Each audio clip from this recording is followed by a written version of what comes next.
Lalu, berdasarkan tempatnya di dalam penciptaan, manusia telah diberikan kekuasaan atas pekerjaan Tuhan.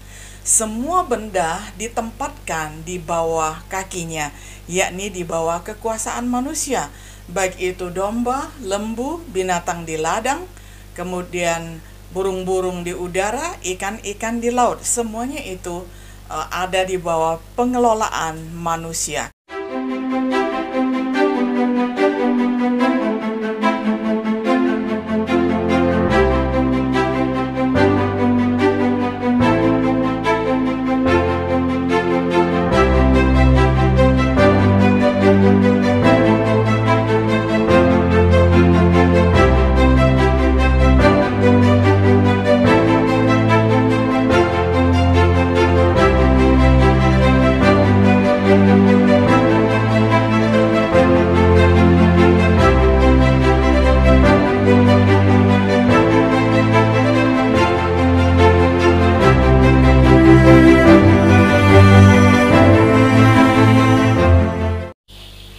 Shalom sahabat setia yang dikasih oleh Tuhan. Jumpa kembali di dalam acara Renungan Sahabat Setia. Pada hari ini kita tiba pada episode ketiga di dalam pembahasan kitab Mazmur. Hari ini kita membahas Mazmur 8 ayat 1 hingga ayatnya yang ke-10 dengan tema nyanyian astronom. Kita mulai membaca firman Tuhan, saya bacakan untuk kita semuanya. Untuk pemimpin biduan menurut lagu Gitit, Mazmur Daud. Ya Tuhan, Tuhan kami, betapa mulianya namamu di seluruh bumi, keagunganmu yang mengatasi langit dinyanyikan, dari mulut bayi-bayi dan anak-anak yang menyusu telah kau letakkan dasar kekuatan karena lawanmu, untuk membungkamkan musuh dan pendendam. Jika aku melihat langitmu, buatan jarimu, bulan dan bintang-bintang yang kau tempatkan, apakah manusia sehingga engkau mengingatnya? Apakah anak manusia sehingga engkau mengindahkannya? Namun engkau telah membuatnya hampir sama seperti Allah dan telah memahkotainya dengan kemuliaan dan hormat. Engkau membuat dia berkuasa atas buatan tanganmu, segala-galanya telah kau letakkan di bawah kakinya, kambing domba dan lembu sapi sekalian, juga binatang-binatang di padang, burung-burung di udara, dan ikan-ikan di laut, dan apa yang melintasi arus lautan. Ya Tuhan, Tuhan kami, betapa mulianya namamu di seluruh bumi. Sampai sedemikian jauh pembacaan firman Tuhan dari Mazmur 8 ayat 1 hingga ayatnya yang ke-10. Sahabat setia yang dikasih oleh Tuhan, kita melihat tujuan mempelajari Mazmur 8 ada 3 poin, yakni yang pertama, untuk menikmati contoh indah dari pujian ataupun himne. Yang kedua, untuk mengamati penggunaan arti dari kata gitit. Yang ketiga, untuk mencatat kekuasaan manusia atas bumi ketika diciptakan oleh Tuhan, tetapi juga bahwa dia kehilangan kemuliaannya dan sekarang telah diperoleh kembali oleh Yesus Kristus. Judulnya menghubungkan Mazmur ini dengan Daud dengan lagu menurut Gitit. Ini mungkin berarti lagu para pemanen anggur dan mengacu kepada sukacita di mana para pekerja bernyanyi. Mazmur ini tentu saja merupakan himne kesukaan.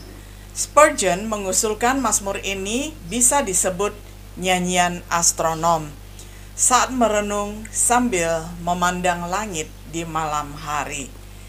Pemazmur memuji Tuhan atas namanya yang luar biasa, yaitu karakter dan kemuliaannya di bumi dan di atas langit. Kemuliaan Tuhan diilustrasikan dalam cara dia dapat menggunakan bayi dan anak-anak yang menyusu, yaitu manusia yang paling lemah, misalnya terdapat juga di dalam Matius 11 ayat 25, 1 Korintus 1 ayat 27, untuk membungkam musuh dan para pendendam. Pujian Daud nampaknya dipicu dengan membandingkan pekerjaan Tuhan di surga dengan manusia yang tampaknya tidak penting di bumi. Kagum bahwa Tuhan bahkan memperhatikan manusia. Daud memperhatikan bahwa Tuhan menciptakan manusia sedikit lebih rendah daripada malaikat, dan bahkan menempatkan manusia di atas karya tangannya, termasuk binatang, burung, dan ikan. Tentu saja setelah jatuhnya manusia, kekuasaan itu hilang dan sejak itu telah diperoleh kembali oleh Yesus Kristus setelah kebangkitan dan kenaikannya ke surga. Bisa kita cek di dalam Ibrani 2 ayat 5-9, Matius 28 ayat 18, Efesus 1 ayat 20 hingga 22, 1 Petrus 3 ayat 22. Mazmur ini berawal dan berakhir dengan memuji keagungan nama Tuhan di seluruh bumi, yang merupakan tanggapan yang tepat dari ciptaannya, terutama manusia. Kita melihat perinciannya sebagai berikut. Yang pertama, keagungan Allah di dalam penciptaan itu ditulis di dalam ayat yang pertama hingga ayat yang ketiga. Nama dan kemuliaan Tuhan. Nama Tuhan ditinggikan di seluruh bumi dan kemuliaannya mengatasi langit. Nah, jadi sahabat setia yang dikasihi oleh Tuhan, tanpa tercantum bahwa kata desain dan desainer di dalam Alkitab, ini sudah jelas bahwa Allah adalah pencipta khalik langit dan bumi. Itulah desainer paling agung dan paling bijaksana yang pernah ada di muka bumi ini. Bahwa bumi dan seisi semesta di jagat raya yang begitu luas dengan sistem tata surya yang begitu rapi, itu menandakan bahwa ada satu desainer, ada satu perancang yang sangat agung yang sudah menciptakan bumi dan langit ini, sehingga manusia hanya bisa mengaguminya dan kemudian bisa menikmati alam yang telah Tuhan berikan kepadanya. Yang berikutnya, kekuatan Allah mengatasi musuh di ayat yang ketiga. Bahkan dikatakan bahwa Allah telah meletakkan kekuatannya dari mulut bayi dan anak-anak menyusu.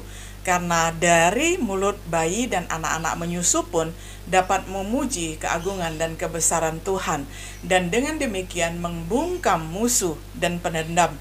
Jikalau sampai saat ini masih ada orang yang percaya kepada teori lain bahwa bumi dan langit bukan ciptaan Tuhan, nah maka mereka itu dibungkam oleh bayi-bayi yang menyusu, karena mereka pun dapat memuji nama Tuhan lebih daripada orang dewasa. Yang berikutnya, hal yang kedua, martabat manusia di atas ciptaan, dapat kita baca dari ayat 4 hingga ayat yang ke-10. Ada kelemahan manusia ayat 4 dan 5, bahwa manusia itu dikatakan berbeda dengan langit, bulan, dan bintang. Namun pemazmur sangat takjub melihat ketika Tuhan memperhatikan manusia, mengingat manusia, serta memelihara manusia, sehingga walaupun langit, bulan, dan bintang jauh lebih besar daripada manusia, tetapi Tuhan telah memberikan manusia untuk mengatur alam semesta ataupun menikmatinya. Bahkan ketika diperhitungkan manusia itu di dalam ayat 6-9, berdasarkan ciptaan Tuhan, manusia itu dibuat sedikit lebih rendah daripada malaikat. Tentu saja adalah dalam hal pengetahuan, dalam hal tubuh, dalam hal rasio dan sebagainya. Namun manusia diciptakan serupa dan segambar dengan Allah, telah dimahkotai dengan kemuliaan dan kehormatan. Nah, ini pun adalah kelebihan manusia yang tidak dimiliki oleh malaikat. Lalu, berdasarkan tempatnya di dalam penciptaan, manusia telah diberikan kekuasaan atas pekerjaan Tuhan.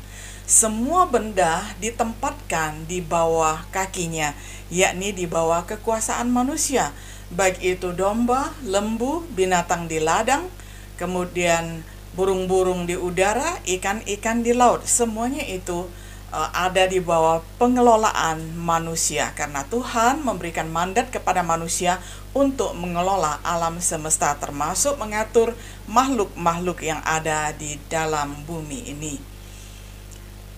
Kemudian di ayat yang ke-10 adalah tanggapan manusia terhadap semuanya itu, terhadap semua keagungan yang Tuhan ciptakan dan terhadap semua tanggung jawab yang Tuhan berikan kepada manusia.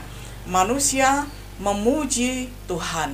Kemudian untuk namanya yang luar biasa di seluruh bumi, biarlah semua yang bernafas memuji Tuhan. Itu pun menjadi tema di dalam kitab Mazmur. Sahabat setia yang dikasih oleh Tuhan, sebagai kesimpulan kita melihat sebagaimana kekayaan astronomi membuat Daud dapat menciptakan nyanyian astronom.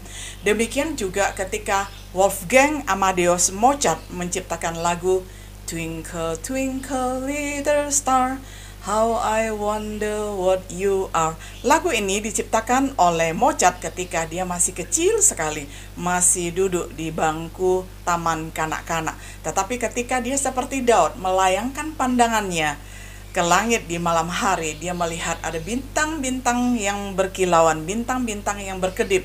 Dari jauh tampak begitu kecil, tetapi sebenarnya mereka jauh lebih besar daripada manusia.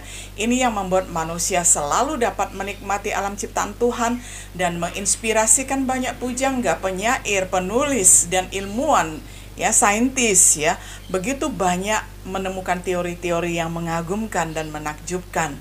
Nah, bagaimanakah dengan himne, saudara? Bagaimanakah dengan nyanyian hati dari saya? Nah, itu adalah tugas kita semua, sahabat setia yang dikasihi oleh Tuhan. Tuhan memberikan sukacita dan memberikan kelengkapan yang luar biasa, seluas semesta jagat raya ini. Adakah hati kita penuh dengan nyanyian astronom? Adakah hati kita penuh dengan nyanyian syukur? Kiranya, marilah kita memuliakan Tuhan di dalam hidup kita. Shalom.